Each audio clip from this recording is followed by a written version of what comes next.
తెలంగాణ బీజేపీలో మండలి ఫలితాలు జోష్ నింపుతున్నాయి. 3 ఎమ్మెల్సీ స్థానాల్లో కమలం లీడర్లు పోటీ చేశారు. ఇప్పటికే ఒక టీచర్ ఎమ్మెల్సీ స్థానంలో విక్టరీ సాధించారు. కరీంనగర్, మెదక్, ఆదిలాబాద్, నిజామాబాద్ ఉపాధ్యాయ ఎమ్మెల్సీగా మల్కా కొమరయ్య విజయ భేరీ మోగించారు. అలాగే గ్రాడ్యుయేట్ ఎమ్మెల్సీ కౌంటింగ్లో బీజేపీ అభ్యర్థి ముందంజలో ఉన్నారు. గెలుపు ధీమాలో ఉన్నారు బీజేపీ అభ్యర్థి అంజురెడ్డి. ఇక నల్గొండ, వరంగల్, ఖమ్మం ఉపాధ్యాయ ఎన్నికల్లో బీజేపీ ఓడినా కాంగ్రెస్ బలపరిచిన అభ్యర్థి విజయాన్ని అడ్డుకుంది. దీంతో మండలి ఫలితాలు ఓటింగ్ సరళి కమలనాథుల్లో నూతన ఉత్సాహాన్ని నింపుతున్నాయి. ప్రజలు బీజేపీ వైపు చూస్తున్నారని ఆ పార్టీ క్యాడర్ భావిస్తోంది. కాంగ్రెస్, బీఆర్ఎస్ ఒక్కటేనన్నారు కమలం లీడర్లు. ఇకపై ఎన్నిక ఏదైనా తమదే విజయమంటూ ధీమా వ్యక్తం చేశారు. తెలంగాణలో రాబోయేది తమ ప్రభుత్వమేనని బీజేపీ క్యాడర్ చెబుతోంది. ఇప్పటికే కాషాయ అగ్రనేతలు మిషన్ తెలంగాణ దిశకు అడుగులు వేస్తున్నారు. బీజేపీ లీడర్లకు రూట్ మ్యాప్ ఇచ్చారు. కాంగ్రెస్ ప్రజా వ్యతిరేక విధానాలపై పోరాటం చేయాలి అంటూ దిశానిర్దేశం చేశారు. పూర్తి ఇన్ఫర్మేషన్ మా ప్రతి రాజు లైవ్లో అందిస్తారు. రాజు, తెలంగాణ బీజేపీ నేతలు చాలా జోష్ మీద ఉన్నట్టు కనబడుతూ ఉన్నారు. టీచర్ ఎమ్మెల్సీ అలాగే గ్రాడ్యుయేట్ ఎమ్మెల్సీ ఎన్నికల్లో వచ్చినటువంటి రిజల్ట్స్ని బేస్ చేసుకుని వాళ్ళు ఇంకొంచెం జనాల్లోకి వెళ్ళాలి, కాంగ్రెస్ ప్రజా వ్యతిరేక కార్యక్రమాలు ఏవైతే చేస్తుందో ఆ విధానాలపై పోరాటం చేయాలి అంటూ అగ్రనేతలు సైతం వీళ్ళకి దిశానిర్దేశం చేసినటువంటి సందర్భంలో ఏ రకంగా వీళ్ళు పోరాటానికి సిద్ధమవుతున్నారు? ఎమ్మెల్సీ ఎన్నికల ఫలితాలు బీజేపీలో జోష్ని తీసుకొచ్చాయని చెప్పొచ్చు. ఎందుకంటే ఇప్పటికే 3 ఎమ్మెల్సీ స్థానాల్లో బీజేపీ పోటీ చేయడం జరిగింది. 2 టీచర్ ఎమ్మెల్సీ, అదేవిధంగా ఒక గ్రాడ్యుయేట్ ఎమ్మెల్సీ. ఒక ఆల్రెడీ టీచర్ ఎమ్మెల్సీ స్థానంలో విజయం సాధించడం జరిగింది.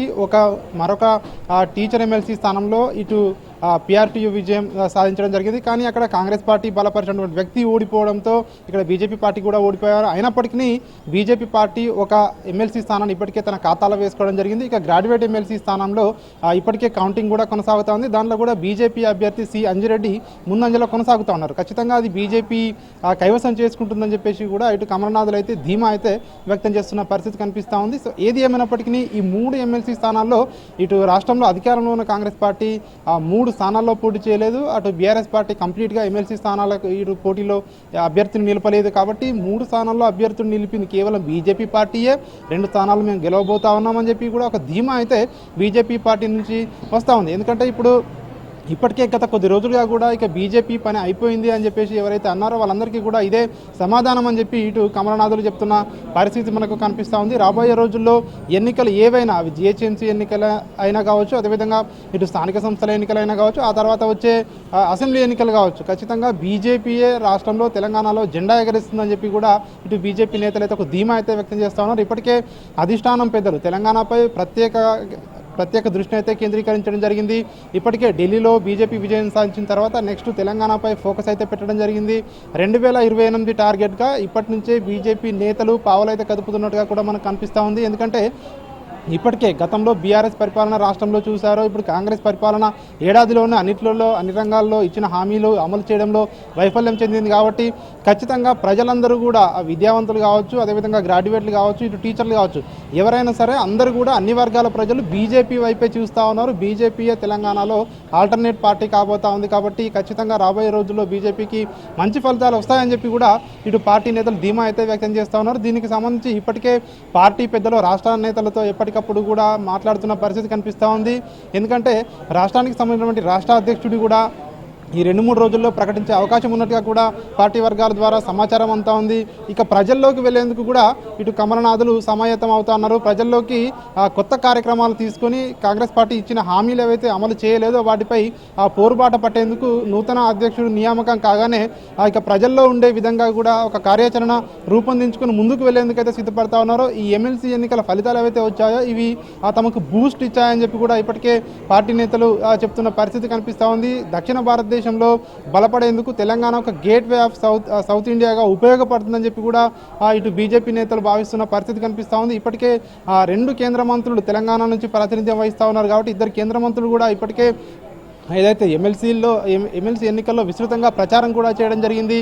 గతంలో ఎన్నడూ లేని విధంగా 8 ఎంపీ స్థానాలను తెలంగాణ నుంచి గెలుచుకోవడం జరిగింది. 35% ఓట్ షేర్ను రాష్ట్రంలో తెచ్చుకోవడం జరిగింది. ఇప్పటికే పార్టీ క్రియాశీల సభ్యత్వం, అదేవిధంగా పార్టీ పునర్నిర్మాణంలో భాగంగా సభ్యత్వ నమోదు కూడా పూర్తి కావడం జరిగింది. 40 లక్షలకు పైగా సభ్యత్వం కూడా పూర్తయింది. ఇవన్నీ కూడా బీజేపీకి కలిసి వచ్చే అంశాలుగా బీజేపీ నేతలు చెప్తా ఉన్నారు. సో ఏది ఏమైనప్పటికీ రాబోయే రోజుల్లో మాత్రం బీజేపీ పార్టీయే ఇంకా రాష్ట్రంలో జెండా ఎగరవేయబోతుందని చెప్పి ఒక ధీమా అయితే వ్యక్తం చేస్తూ ఉన్నారు.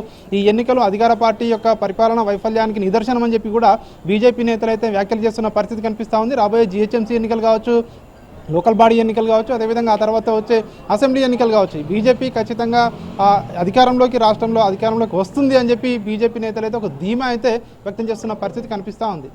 వీళ్ళ ధీమాతో పాటు ఇటు కాంగ్రెస్ కావచ్చు, అటు బీఆర్ఎస్ కావచ్చు, బీజేపీ తెలంగాణకు ఏం తెచ్చింది? 8 మంది ఎంపీలను ఇస్తే కనీసం కేంద్రం నుంచి బడ్జెట్లో ఏ రకమైనటువంటి ఉపయోగాలు లేవు, తెలంగాణకు అన్యాయం చేస్తున్నారు, 8 మంది ఎంపీలుండి కూడా ఎక్కడ ఎవరిపైన ఒత్తిడి తీసుకురావట్లేదు అని వీళ్ళు కంప్లైంట్ చేస్తున్నారు. మరి వీళ్ళ నమ్మకం ఏంటి? ఏ రకంగా ప్రజలకు మేము ఫలానాది ఇది చేశాము, మాకు ఓటేయండి అనేటువంటి రైట్ ఎక్కడుందంటారు?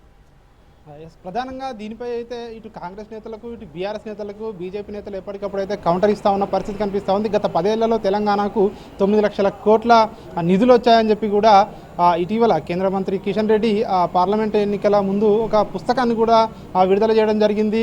ప్రధానంగా తెలంగాణకు గత ప్రభుత్వం అంటే గతంలో యూపీఏ ప్రభుత్వం ఉన్నప్పుడు తెలంగాణకు ఇప్పుడు ముఖ్యంగా యునైటెడ్ ఏపీకి అన్ని నిధులు రాలేదు, కానీ తెలంగాణకే మేము ఎక్కువ నిధులు ఇచ్చామని బీజేపీ నేతలు చెప్తా ఉన్నారు. రాష్ట్రానికి ఏవైతే రావాల్సినటువంటి హక్కుగా రావాల్సినవి ఉంటాయో ఖచ్చితంగా అవి ఎప్పటికప్పుడు కూడా నిధులు విడుదల చేస్తూ ఉన్నామని బీజేపీ నేతలు చెప్తా ఉన్నారు. కేంద్ర ప్రభుత్వం నుంచి ఎట్లాంటి ఇబ్బంది లేదు, ఖచ్చితంగా రాష్ట్రానికి రావాల్సినటువంటి నిధులు ఇస్తున్నామని చెప్తూనే ఏవైతే పెండింగ్ అని చెప్పి కాంగ్రెస్ ప్రభుత్వం ఆరోపిస్తూ ఉందో అవి కాంగ్రెస్ పార్టీ, కాంగ్రెస్ ప్రభుత్వం అసమర్థత వల్లే అవన్నీ కూడా పెండింగ్లో ఉన్నాయని చెప్పి కూడా బీజేపీ నేతలు ఎదురుదాడి చేస్తున్న పరిస్థితి కనిపిస్తూ ఉంది. ఎందుకంటే ఇటు మూసీ ప్రక్షాళన విషయంలో కావచ్చు, ఇటు మెట్రో రైల్ విస్తరణలో కావచ్చు, ఫోర్త్ సిటీకి నిధులు కావచ్చు, ఇవన్నిటిని కూడా ఒక డిపిఆర్ లేకుండా రాష్ట్ర ప్రభుత్వం డైరెక్ట్గా నిధులు ఇవ్వడం లేదు అని చెప్పేసి కేంద్ర ప్రభుత్వాన్ని బదనాం చేస్తుంది, బీజేపీని బదనాం చేస్తుంది తప్ప సో అందులో ఎక్కడా కూడా నిజం లేదు అని చెప్పి బీజేపీ నేతలు ఎదురుదాడి చేస్తున్న పరిస్థితి కనిపిస్తూ ఉంది.